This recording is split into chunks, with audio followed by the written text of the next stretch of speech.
Good afternoon, class. This is Shay Klessman for MDF3, Week 3, February 21st, 2013.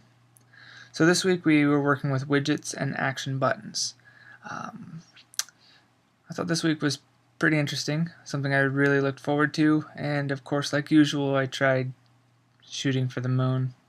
Fell short, but at least I got the work done, but it's still not exactly what I wanted, so we'll go over that in a minute. So what I did for my week 3 project was go back to my audio pause player.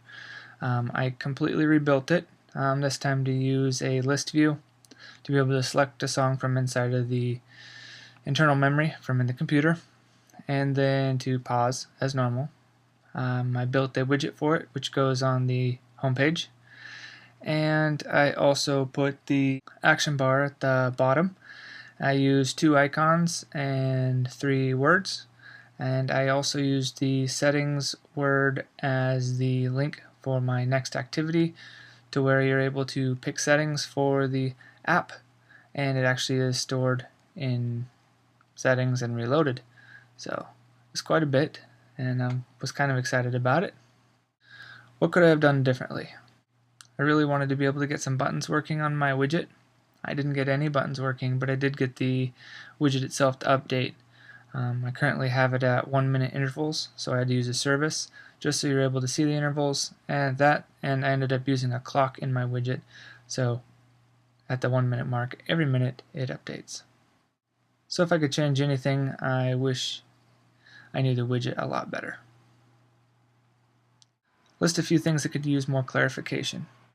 There's quite a bit of extra information about the widgets that I found out on the internet that I didn't see in this week's assignment.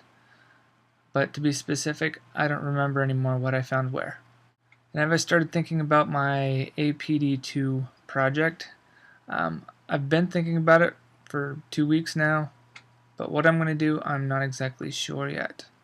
I may continue on with this audio player, but I don't think it's going to work. There's a couple other options that I want to try. Now it's time for a preview of my app. So the first thing you're going to see is the app widget, right up there. The app widget shows its title of audio pause, its logo of the pause symbol. It says right now that it is deactivated, the pause feature, and it has a time date stamp on there that changes every minute.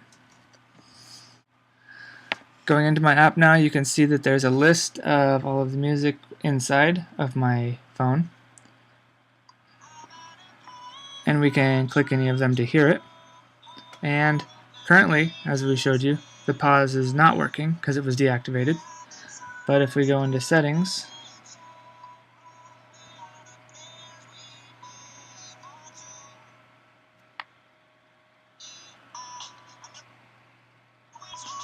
now it works.